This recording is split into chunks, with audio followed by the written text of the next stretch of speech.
All right, welcome back everybody to the Unlock podcast. Today we're moving on from understanding people and culture to understanding your customers and marketing towards them.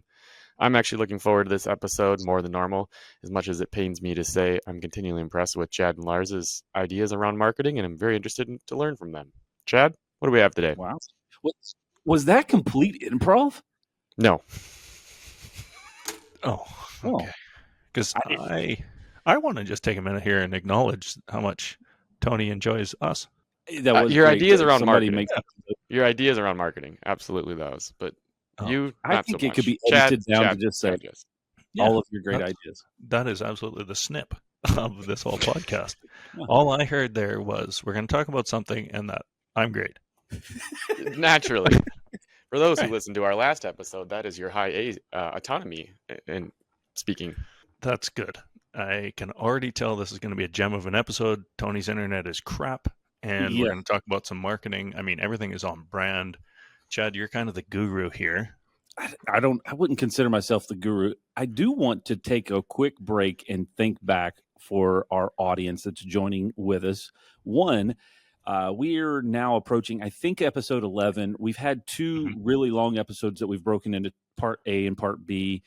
And we've talked about hiring. We've talked about measuring your numbers, your KPIs. We've talked about developing your team, effective meetings, AI, culture index, kind of personality assessments. And now we're navigating into marketing, a plethora of topics that we're diving into based off of our real world experiences from our companies that we've been running for the past collective, 10 years or so. Yeah, you said plethora, and that threw me into a tizzy. I'm just going to do some Googling here. But yeah, I think, I think that was a pretty good overview for sure. Yeah. So I'm excited about what we're kind of putting together here. And I appreciate all the folks that have been connecting with us and sending messages. We actually just got a really cool email this morning before we went in to record this episode from somebody in the industry. And it said, Dave. Yeah. And he said, hey, look, I just listened to the AI episode and it was helpful. And this is the way that I used it to share it with my team. I thought that was really cool. Yeah. I actually listened to you guys and it gave me an idea and I actually implemented it and it's making my business better.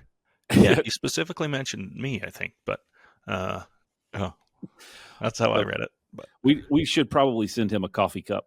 We should. Because, we have our one listener. Yeah, well, I was going to say, and you also have 80 or so. So, yeah, we can.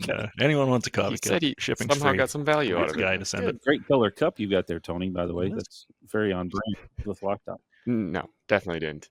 Oh, it was good for a second. Okay, so talking about marketing, we sent him a couple. Did you introduce us, Tony? You just jumped into your script. Did you introduce us? Oh, okay. Well, we're that well known. It is. That's pretty arrogant tone. Nice shirred security green right here. I'm Lars Johnson up in Alberta, Canada. And I'm Chad Lingefeld down in North Carolina or something like that. Exactly. Tony's in Minnesota, or maybe. We're not quite sure. Well, right now people should know. I did learn something earlier about Tony. He just carries his microphone with him in case there's an impromptu podcast. He's always prepared. For those who this is their first podcast, I'm Tony halogen lighting from 1975. And a dial-up 56. And dial-up internet is exactly where Tony is. Yeah. All right.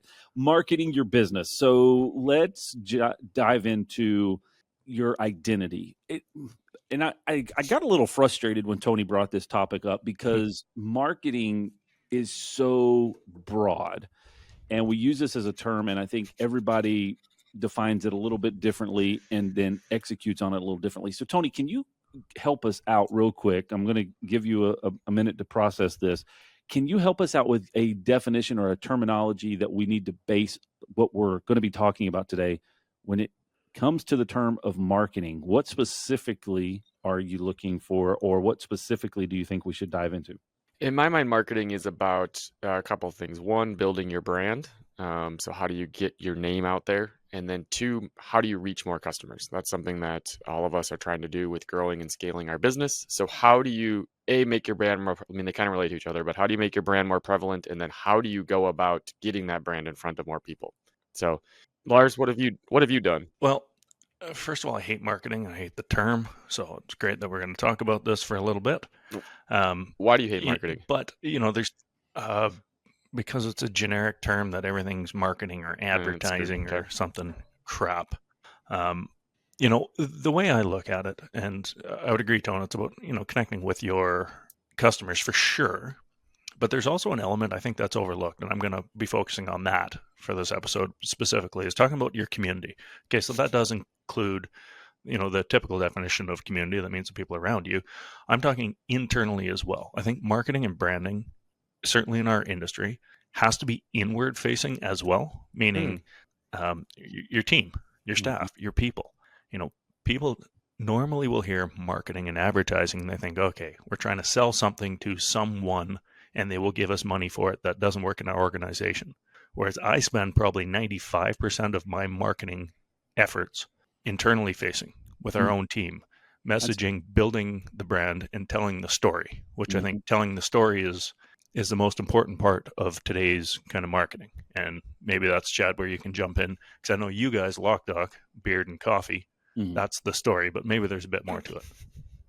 That's a really, I mean, I like how you set that up, Lars. That's a pretty good segue into just defining kind of your story brand, what it is that you're trying to accomplish. And I think this is a real challenge in the lock and security industry. And I guess I could say specifically, we struggled with this for many years, trying to figure out who we were as a brand, because we were all things to everybody. We were effectively, you need us to do something, we'll figure out a way to do it.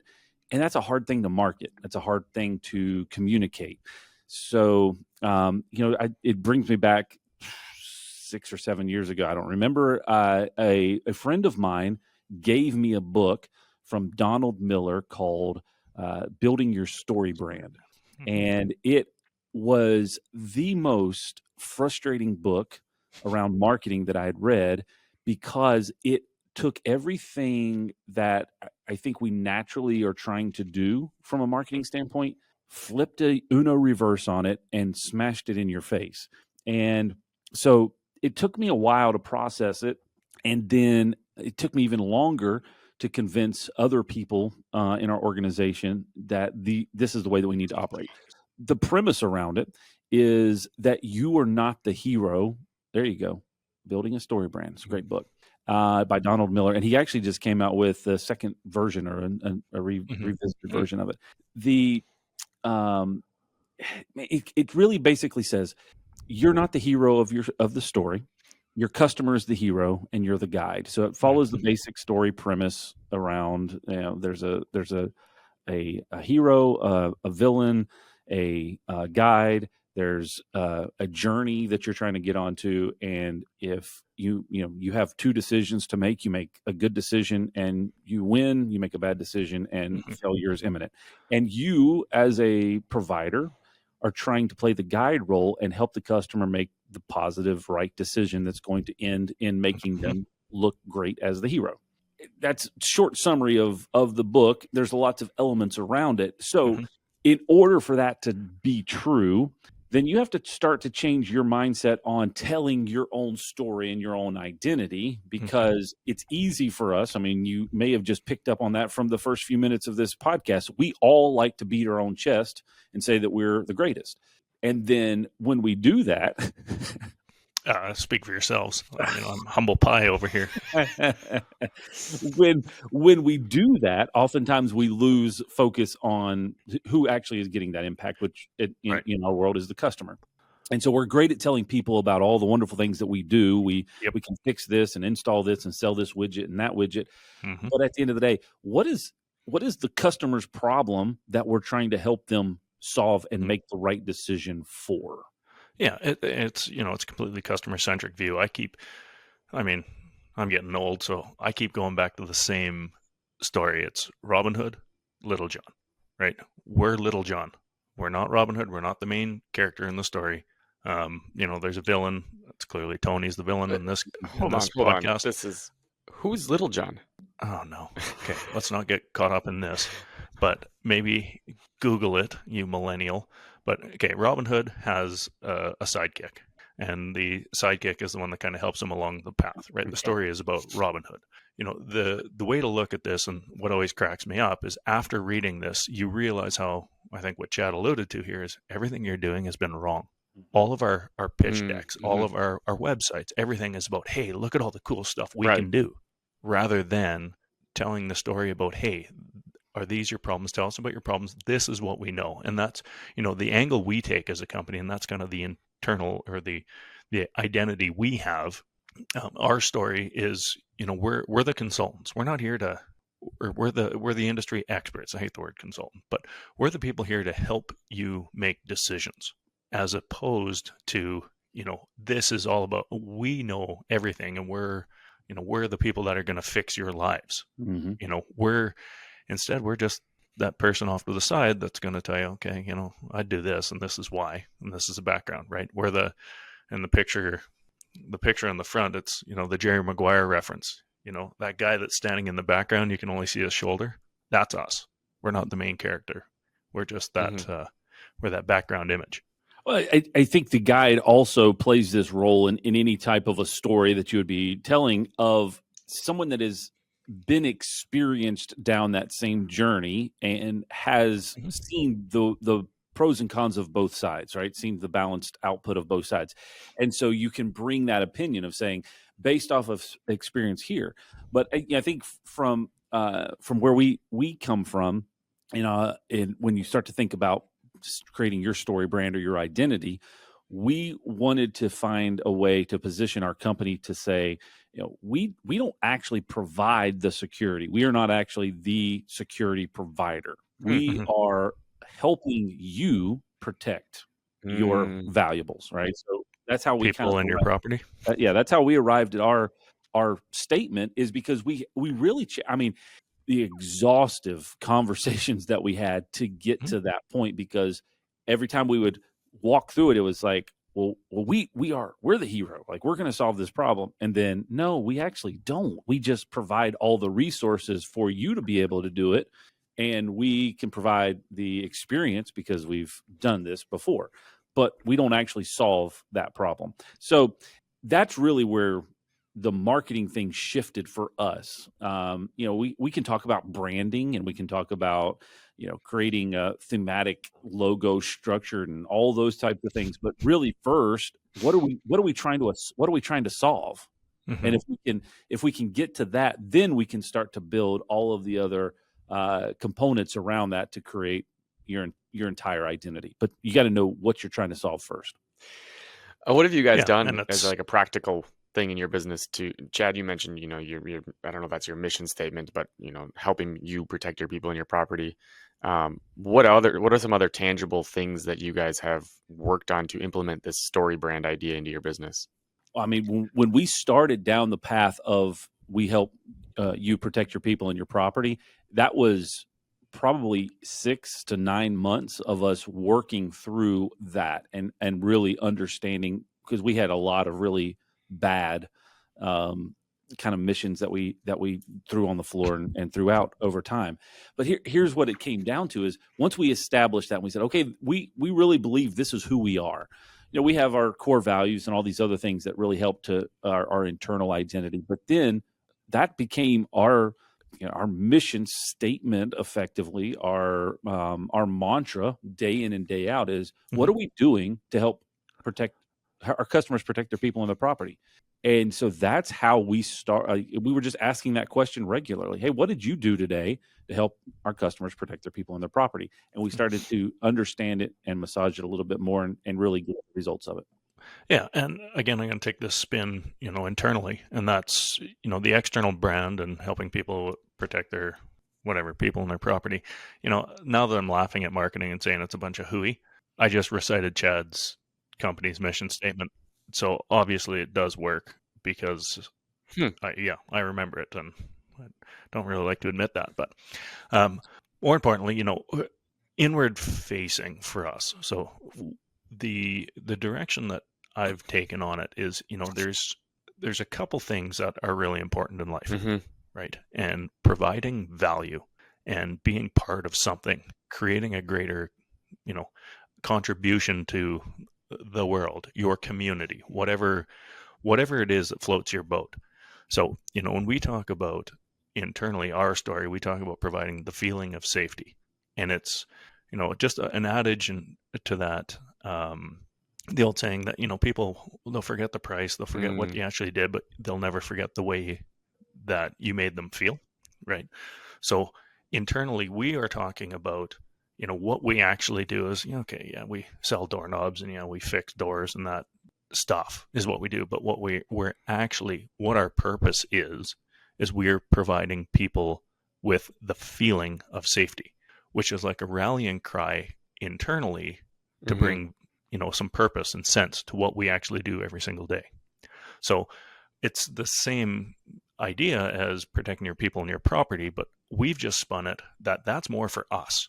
That's what we're bringing, and we share it with our customers, and you'll see it, in our branding and on our website. But again, that's about us. And my whole rationale for it was I wanted internally our people to all drink the Kool-Aid and understand what our purpose is and what we're doing. And it's not just the tasks that we do in any given day. You touched on something there with value, and this is going a little bit off of StoryBrand, but it somewhat relates as long as you're acting as the guide. One thing I noticed, we were at the Cloud Summit now, a month ago or so, and one thing I noticed that a continual theme that they talked about is continuing to bring value to your customers. Focus on the value you're delivering, but I think the more you can do that and focusing on how that value is changing somebody's work life, personal life, whatever you're working on. But the more you focus on that value in your marketing pitch and what, like you said, Lars, how you make them feel, the better or more effective that marketing is going to be. So that's the only thing that stuck out there when you mentioned the word value. Somebody help me out with some practical aspects here. How do you get started? Because a lot of people are new to this. Okay, get StoryBrand. It's a bit of a slug, and it's gonna ruin every movie you've ever watched because it tells you that Hollywood does the same formula over and over again. But aside from that, you can read the book, and it's interesting, and it changes the way you think. But specifically, how did you get started? Like, what's step one? If we're new to this and we're struggling, okay, get StoryBrand, thumb through that. But where would you start? Okay, so the path that we went down is, from a marketing standpoint, for years we had some consistent brand identity. Okay, that was one thing, but we were also telling a story about how great that we were. And when we started to make a shift, it was, are our customers tuning that out because they're tired of hearing us tell them that we're great? So we had to we had to figure out who we were and what our identity, what our purpose was, what that mission was. And when we landed on, we help our customers protect their people and their property, then we started to ask the question, what are the main problems that our customers have that we can help solve? So one of the major takeaways that I had from building a StoryBrand was the fact that as a business, you operate at a high level of industry knowledge. And so Donald Miller refers to it as the curse of knowledge. So when we operate on a day-to-day basis, we're operating on a scale of 1 to 10. We're operating at a 9 or 10 on a scale of knowledge. When we can talk terminology and widgets and all these types of things, and a customer will buy at a level 1 or 2. That's where they operate at. When we think that we're simplifying it, we bring it down to about a 6. So we were like, oh man. And every time we did this, we were challenging ourselves over and over and over again. So, here's one basic principle that may resonate with our audience and with you guys. High security keys, patent protected keys, an electronic access control system. UL 437. Yes. Or a on-premise camera system. These are all industry terms that do any of those even mean? Yeah. So here's the practical shift. So we changed some of the terminology that we use externally, like see your facility from anywhere with a picture of your phone. That's showing what the customer's experience with the product is, not what our product features are. A key that you can't copy, right, is a different way of saying a high security key or a patent protected key. Is this a key that your mother-in-law can make a copy of, right? And trying to just digest it down as simple as that. From that, then we can start to tell the stories of the real challenges. A customer may have a challenge where they want a key that can't be copied, but they don't know to come and ask you for a high security or patent protected key. They're just saying, I want a do not duplicate key. Now it's our job to figure that out. And what you just explained, to me, the word relatable just sears into my mind, because you go to any of these technical experts. I'm going to use Elon, who's, love him or hate him, I love him. Lots of people hate him, but what is amazing is he's relatable. Like, he plays video games. He's just a dude, right? He's a relatable guy. So, Chad, you're talking about positioning your brand to be relatable to people. They're at that 1. We're talking at that 10 level. Well, you want the, is this a 6 cut? You want a 6 cut key, a 5 cut key? You outrate, all this crap that, when people don't understand, they pull back, right? They get defensive. They don't really know what's going on. So the more that you can kind of bring it down to a relatable level, instantly makes you more credible, more likable, and makes just the brand more successful. Well, you use Elon as an example, so let's do some cross-referencing. Sorry, Tony. Elon is the founder and CEO of a couple of tech companies. I know you don't know who Robinhood is. I know. I'm well aware who Robinhood is. So I want to make sure you know who Robinhood is. Yeah. But I know who Robinhood is. I didn't know who Little John was, besides the one with the East Side Boys. So you kind of threw me for a loop there on how those were related. East Side Boys. Little John and the East Side Boys. Please, Chad, bring us back. Okay. Yes, it is. Elon. Little John. Okay, hold on. Okay, go ahead, Tony. Oh, there he just. Okay, he'll be back. He'll be back. No, we're good. Thinking about Little Wayne. Actually. Oh, the boy. Okay, real quick. Anyway, Little John and the East Side Boys. That was great. Okay, Elon, when he gives these presentations on where they're headed with Tesla, right? He will say things like, "Imagine jumping in your car and it knowing if you need to go in the forward position or the reverse position, because it knows everything going on." That is the customer experience. He could get up and say, "Well, we've built these 32 autonomous sensoring that will take us back." Yeah, and people are going to just go, I don't know what that means. It sounds confusing. It sounds expensive. It sounds like I'm never going to be able to use it." He knows that information, but he can also simplify it down into imagine. It's the Steve Jobs presentation, right? The story. Correct. So, and that's really the thing that we struggle with in our industry, or any trade really, is that you have such a high level of knowledge, and then we're tasked with communicating that to a customer. And here's the thing: we've talked about that. I think we talked about this some on Culture Index on the last 2 episodes. Is we can explain it, and an individual will sit across from us and go, "Oh, okay." And then we go, "Man, we really explained this well." And they're just like, "Please shut up and leave." Yeah. Okay. So this may sound a little odd because we just jumped back into a conversation, but Tony did have to drive over to Wisconsin to get internet. So now he's relocated. It's a very frigid drive. So someone asked the question, and it might have even been me. How do you get started with this? That's my own question. And people have heard me say this before, but I think in a lot of cases, it's good to make sure that you have someone that's dedicated on focusing on this, especially when you're someone like me who is not good at marketing at all. I don't enjoy it. I'm not good at it. And I'd rather not spend my time worried about it. So we hired somebody to manage our marketing efforts 4 or 5 years ago, and have a team of people that help with that, people that are much more creative than me. We rely on kind of a team of sales and marketing people to help with our marketing efforts. But for us, that was something that really propelled our marketing efforts forward, was at least having somebody focused on it and making sure that we're moving in the right direction. So for people like Chad and Lars, who this comes more natural to, a lot easier for you guys to be passionate about making this happen, I think, especially for you, Chad. But if you're not passionate about marketing, I think it's at least important to understand the importance of it in your business and make sure that you have somebody that is focused on it. Well, I mean, I think that's somewhat of a interesting statement. I don't know that I would say that I'm passionate about marketing. I am passionate about making sure that we're communicating clearly to our customers, because we can't grow our company without Fair. being able to have a clear, concise message.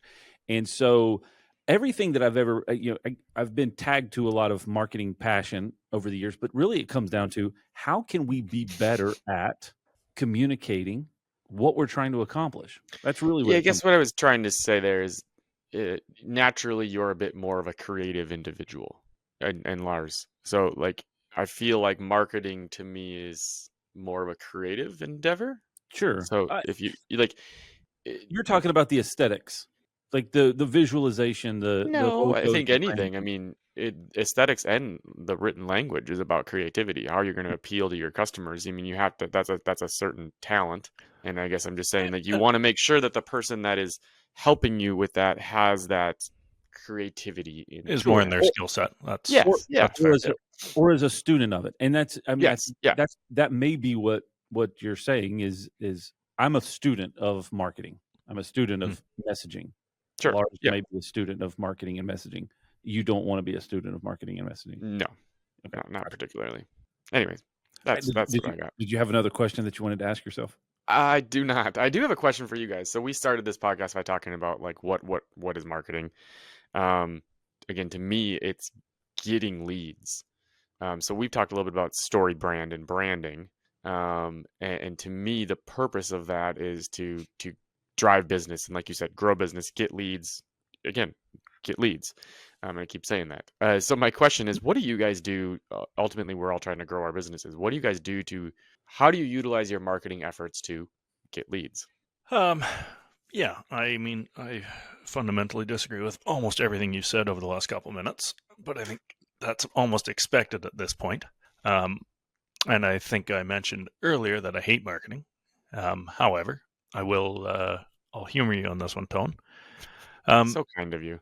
You know, I think telling that story is your best angle at it.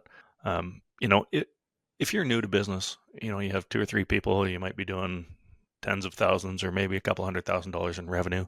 You know, you're really not going to have that outside agency or hiring someone specifically to do this. Mhm. So if you're in that point, you know, focus more on the brand and what you are providing, that guide aspect. Okay. Because that's what we do. Because my belief is that if you are good at what you do and you show up on time and it costs about the same as what you said, you're going to get business. Referral business, word of mouth business is absolutely going to be the best. So if you're, you know, early in the game or you're not good at marketing, kind of step one and what I would be focusing on to drive leads is make sure you're easy and convenient to find, Mm. whether that's, you know, your website or, you know, on social. It's just, if you have to be easy to find online somewhere. So if you have I mean, people drive around with phone numbers on their vans and, you know, website. It's like, okay, the only time somebody's using a phone number on the van is to call and say, hey, this guy drives like a dickhead. Yeah. So, is that not an American I was thing? I was going to say terrible, but Okay, I mean, sorry. Yes, this guy doesn't drive cool. properly. That's Canadian for Golly terrible. gosh, what a jerkhead. So, the you know, how reality is that someone hears about your business or they recommend something about your business, they're going to pick up their phone and they're going to Google you. So you have to be findable on Google. And I'm also a big believer that when you Google the company, the first thing you should be able to do is get help. Call me, what they call it, call to action in marketing, Mhm. whatever, but just make it easy. Make it easy. And once you get to a homepage, if you want to spend a couple minutes on actual websites, and I hope this is a whole other topic, but your company name, your company brand, everything should be very obvious what you do for a living. So if you go to your website and you're a locksmith company, it should say something along the lines of, we are a locksmith company and we key, locks, and cut keys. Now you might do a couple other things, but that is my take on how to drive leads, is make it easy to be found. And then once they find you, make it very obvious on what you do and how to hire you. Yeah. So your question about leads is interesting to me, Tony. So I've kind of been in this I don't know, philosophy for a long time that marketing is we're trying to just get awareness to our company, and I can't measure that directly based off of the number of leads associated with it. And there was a guy I talked to, his name was Blair Primus, a long time ago.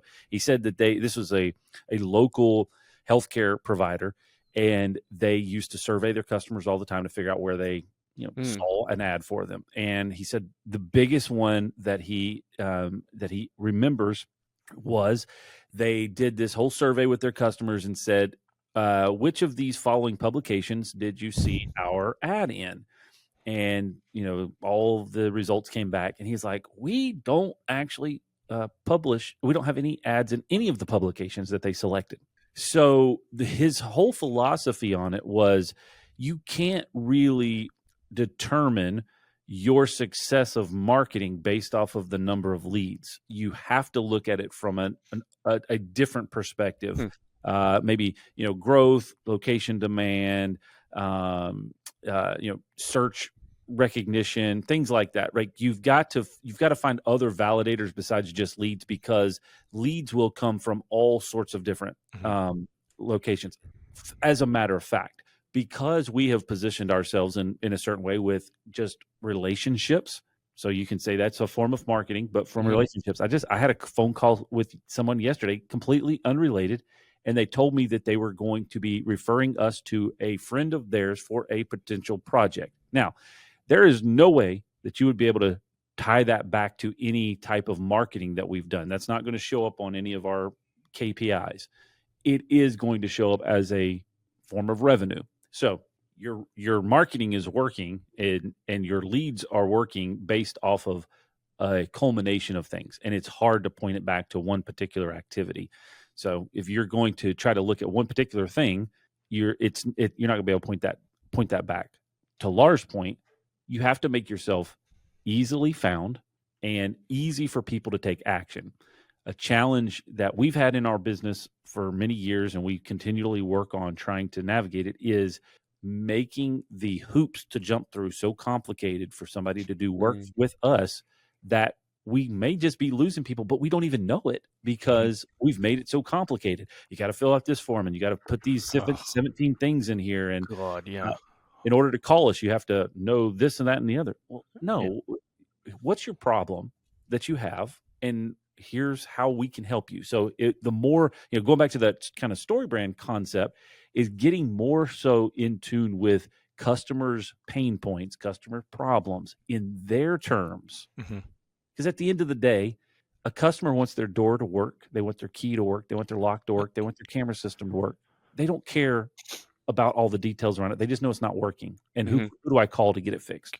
Honestly, I threatened to do this, and I eventually got voted down. I wanted to get rid of our website and all the crap that goes on it.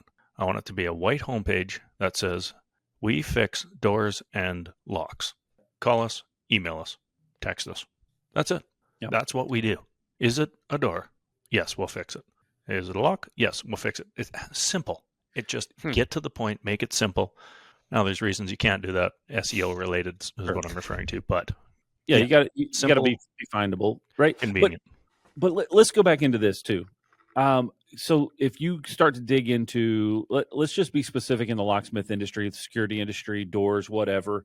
Start to pull up people's websites. Start to pull up companies' websites and look at them. A couple of things, and this is just information that I've pulled from other people that have done this at a completely different level than me. So I am not an expert in this by any stretch. I'm a student of good marketing and good storytelling and good exposure.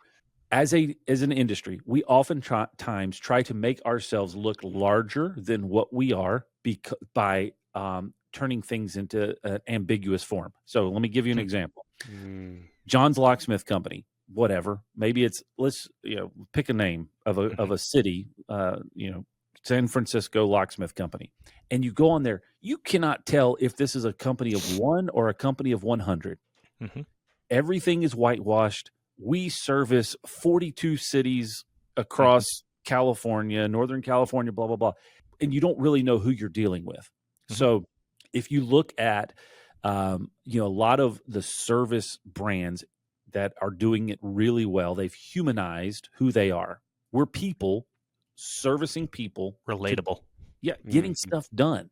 Mm-hmm. So one real big thing that we shifted on, again, from our strategy was getting people out in front, because we have employees, right? We have people that work with us to solve our customers' problems. They are the guides. So we need to make sure that our guides are visible and everybody knows, am I dealing with 50 people here? Am I dealing with 5? It doesn't matter. Don't pretend like you're something that you're not. If you're a 5-person company, be proud that you're a 5-person company and this is what you can accomplish. Don't try to hide behind a bigger brand. And then you're being very specific in what you can accomplish and the problems that you help customers with. And like you said, we fix doors, we fix locks, we make car keys, whatever it is that you do. Just keep it in simplified terms. Don't try to make it look more professional. At that level 1, not that level 10 that we were talking about. Make it relatable, make it easy. Sorry, keep going, Chad, if you had something else. No, well, the thing that I have gotten stuck on before, so I'm just trying to be as transparent as I can on this. Years ago, I was always concerned about putting out technical information about what we did as a company because I knew other locksmiths were going to look at it and were going to pick it apart. So it really forced me years ago to keep things simple because I didn't need John Bob's locksmith from across town looking at it going, well, this is it should have been, this terminology instead of that terminology. Well, I'm not writing content for you. I'm writing content for my customers, and my customers are understanding it based off of it works or it doesn't work. So anyways, my point of all that is be who you are. If you're a 5-person company, if you're a 1-person company, embrace it, make your personality shown. If you're a bigger company and you can handle more, then show that as well.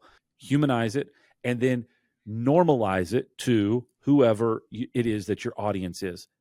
Understand your customers' main problems, and we'll talk about like targeting down to your particular customer in just a second, but understand your customers' problems and write content, make information that is specific to that. If you're so let's I guess instead of me just going on this monologue here, what are ways that this could happen practically? What are typical customer problems that we're helping people solve that you would want to speak to? You're a commercial property manager and you have 10,000 different keys that work on a whole bunch of different locks. And, you tell that story. That's a huge portion of our business. So that's one of the areas that we specifically target. And, we had this crazy idea where we actually talked to them and said, hey, what are your problems? Wrote them down and then presented them. Shocking. And you asked your customers what their challenges were, and then and then we gave a couple different solutions and options, and it worked. And then it turns out other property managers had those same problems. Here's one for you, Lars. Because years ago, right, we like try to write this content, professional generated master key systems, multi-location, tier, blah, blah, blah. Right. I went to this was 10 years ago now. I went to this customer's job site with some people, and the property manager, she managed a bunch of, it was like tax facilities or something like that. And they had a bunch of different offices, regional offices. And she sits there and she pulls open her drawer on her desk, and it's just a clutter junk drawer of keys. And she said, I have no idea where these go. And I honestly have no idea who has other copies of it. Work on the knot, Russ. Yeah. That's very common. Yeah. Very. So how do you take that example again, where we would normally try to make it bigger than it needs to be and more professional than it needs to be, and talk to that? We can make a 6-tier master key system that'll do it. How about this? Show the picture of the ball of crap and say, this you? Yeah, we can fix it. Correct. Right. That's speaking to the audience. What do you think about that, Tony? I think it sounds like a really good idea.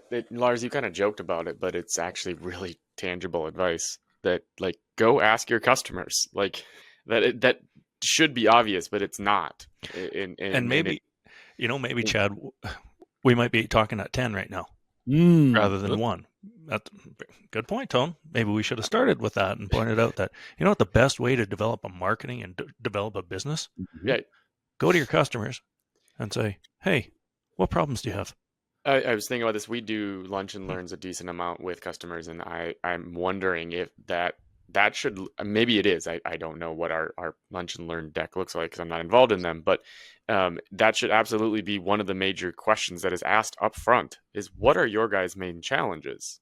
What are you struggling with? Like, instead of leading with, here's what we've seen other commercial property managers struggle with, like that, we mean, I think our presentation is pretty good, but I hope it is. But making sure we're asking those very simple questions, taking some property managers out to lunch and being curious. What do you guys struggle with the most? Just asking and learning. Again, that seems very basic and obvious, but it probably isn't done by many people out there. Okay, adding on to this point about asking customers questions. One of the, again, I'm talking back to StoryBrand. He has this philosophy around the Grunt test. If you pull up your website, a caveman should be able to look at it, grunt, and understand what it is that you do. Now, go look at your website right now and go, oh my God, this is terrible. I'm a grunt. So, that's what we're getting at. I'm a grunt. Correct.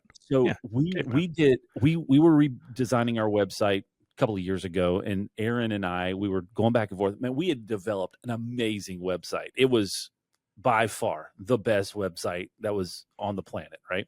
That's sarcasm, guys. Stick with me. Thanks for clarifying that. Okay. I was going to say, anyway, I was going to make a reference to your incoming president because that sounded like him, but keep going. That was the sarcasm. See? Good. Okay. Well, anyways, I said, hold on a second. StoryBrand grunt test.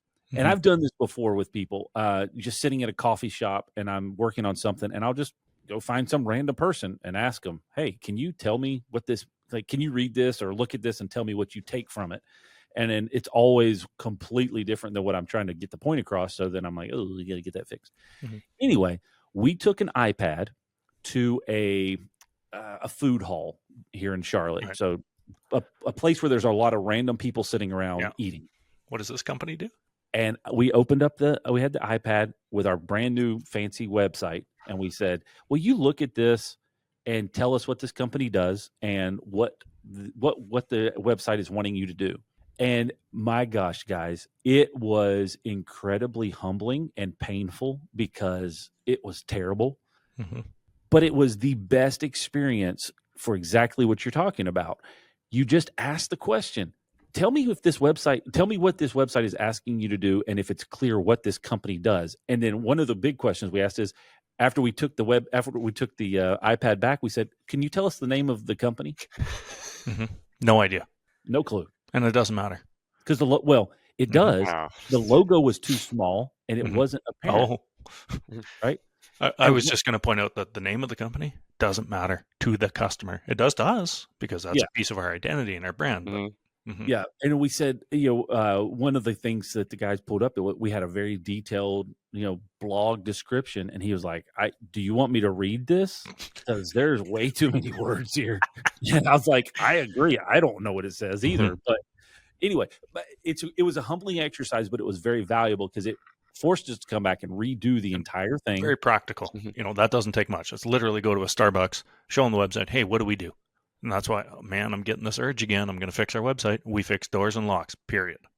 Now, I'm going to, again, spin this internally just a touch because, we've talked about interacting and interfacing with customers and making sure that, our brand, it's got to be simple. It's got to explain what we do, and we have to be findable, easy to find us. Okay. Those are kind of like the crutches. One thing that our industry stinks at, well, actually, this could be a whole episode, but we go to these conferences, what are the main couple complaints? People, technology, people. Sales. Number one, can't find good people. Right. Oh, what are you doing to recruit them? Oh, well, we posted an ad on Indeed. Oh yeah, what's the ad say? Locksmith wanted. Oh, and that hasn't worked. Well, yeah, you just can't get good people. You don't say. How long have you had this problem? Well, 35 years. No kidding. So maybe at some point we're going to have to do it different. My point is, all of our social media, I think by and large today, people have kind of realized that social media is, love it or hate it, it's here. It's like that You internet think so? fad that was happening. I'm starting to think this internet thing might stick around for a while. But social media, what we use that for specifically is not to drive business and customers. What we use those for is to show what our culture is and the way we do things is a better word, and what our team looks like, so that others that might be looking for a job want to apply or come and join us. So the social platforms, like realistically right now, okay, you apply for a job. What do? You Google the company. If it's blue collar, white collar, it might be a little bit different, but generally speaking, Google the company. Then you go to Instagram if you're a certain age, or you'll go to Facebook if you're a certain age, right? That's it. So knowing that those social platforms, like Chad's company, they have dedicated people that do this, and they have videos, and they show their people in the field doing work and humanize it. It's not about driving business. It's about driving their brand so that people see it, and when they are looking for a job, they say, hey, Lockdock looks like a cool place to live. So if you're one of these people right now that's sitting here thinking, okay, my marketing's crap, how are we going to do that? First tangible thing is make your website very simple. Okay, we fix doors, we fix locks. That's it. Call us, email us, text us. What are your social platforms doing? This is our team. This is what we do. This is what we believe in. This is us smiling, taking pictures, having fun. Hey, do you want to do what we do? Drop us a message. If you can do those two things, you are already a huge step ahead of most small business in general, and certainly in our industry. So, yeah, it was just something I've ranted about this before, but it's not, it's not a lot of work and it's not a lot of effort. But those are two very practical things you can do to, to get started. As I said earlier, I hate saying this, but you actually have good advice on marketing, and it makes me wonder, why do you hate it? You say you hate marketing. Why do you hate it? It's the term marketing. Chad started with this by saying, the term marketing is so generic. It's so high level. Okay. It just sounds, it like has this sleazy connotation to it that you're trying to convince someone to spend their hard-earned dollars with you. Right. So but if you, from a macro level, marketing, okay, it's fundamental. It is. But the word marketing, the connotation around it just doesn't work for me. Gotcha. You keep drawing on a theme of simplicity, which is really valuable. And I think, like you said, a lot of times people try to overcomplicate things. I read a book a couple of years back. I think Chad might have recommended it to me, called Insanely Simple. It's all about Apple's marketing, and would encourage everyone listening to read that. And it's just, as someone who can overcomplicate things from time to time, it was a refreshing book of just all about making it simple for your customers to do business with you. And it talks a lot about the concepts you've been talking about today. And it's a really good read, and just making sure that, like you said, don't make it complicated for someone to understand you. But and I think it talks about is sometimes simplicity is the most complicated thing to achieve. And it's interesting. You've brought up a lot of interesting concepts today that really are so simple they seem obvious, but they are not obvious to everybody. Just think in a simple fashion. Because we're all sitting at tens in our own industry. We are experts in our own industry, and we know everything. And the people we're talking to are fish out of water. They have no clue. So we have to get to that mindset. And at the end of the day, they just want the stuff to work. So who's got to move, right? How many calories does an individual, your customer, have to burn to learn to communicate with you? Right. So you're asking a lot of people to move very far, where you have the ability to move closer to them at an easier level. But I mean, you talk about Apple, you talk about Tesla with Elon Musk, any of those that have figured out a way to simplify their message, simplify their strategy, and get down to the basics. You referenced Steve Jobs. I was actually thinking about that when you brought that up. When he introduced the iPhone in 2009, he said, it's an iPod, it's a phone, and it's a web browser. It's just what it does. Now, we can all agree that the iPhone is significantly more complicated than those three things. Those were 3 concepts that every human understood, or at least a vast majority. Mm-hmm. I know what a phone is, I know what the internet browser is, and I know what an iPod is. Yeah, I'm not sure my parents would know exactly what those things were, but the concept is right. I remember it. I was looking at it just the other day, the iPhone 3G. Yeah. Right.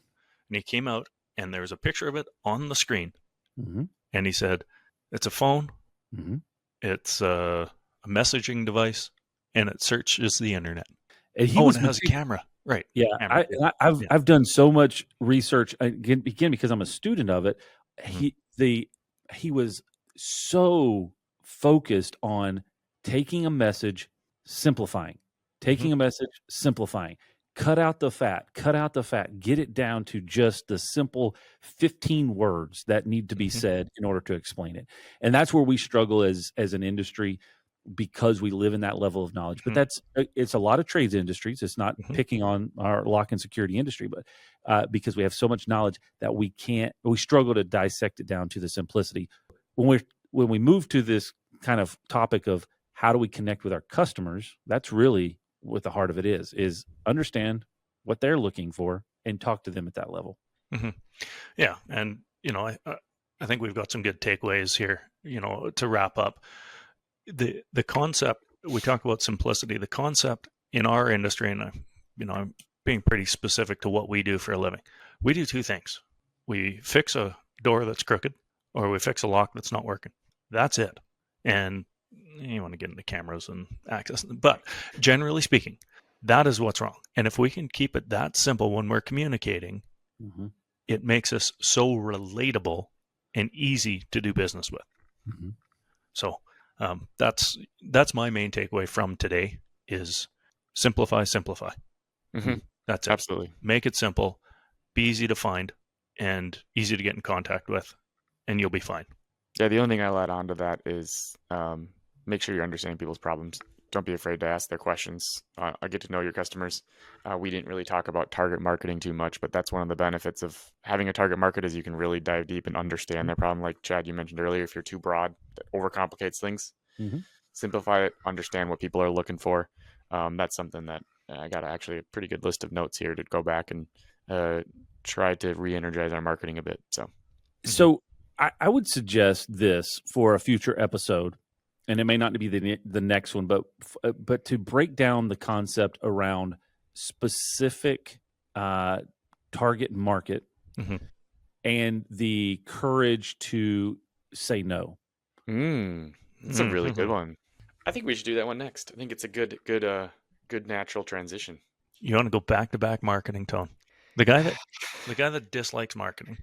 Yeah, but that doesn't mean I don't want to learn about it. I don't really think that that's a marketing topic. I think that is a business strategy. Yes.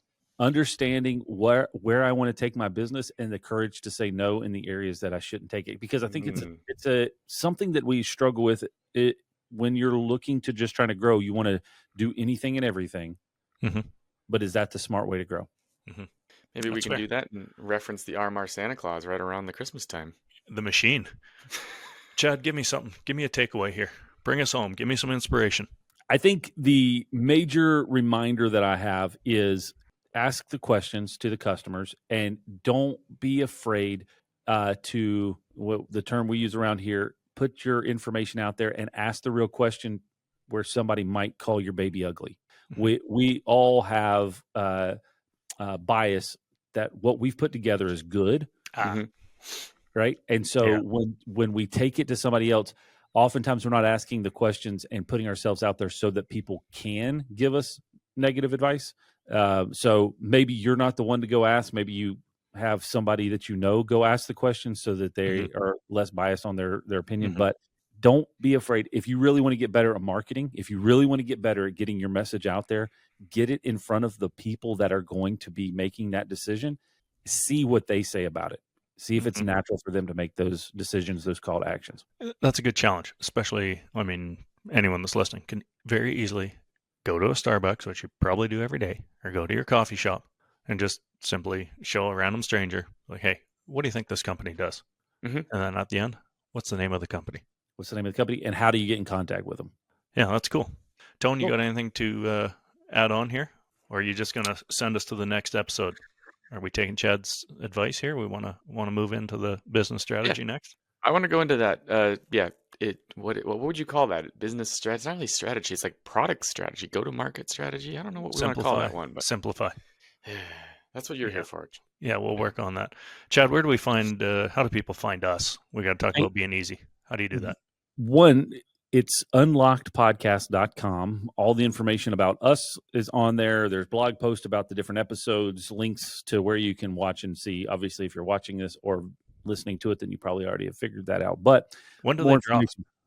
Every Thursday. Every Thursday. Okay, cool. Yeah. Every Thursday morning when you wake up, it should be ready to go. Listen to it on your drive in, whatever. And I would continue to extend out that invitation. Shoot us a message on any of the platforms.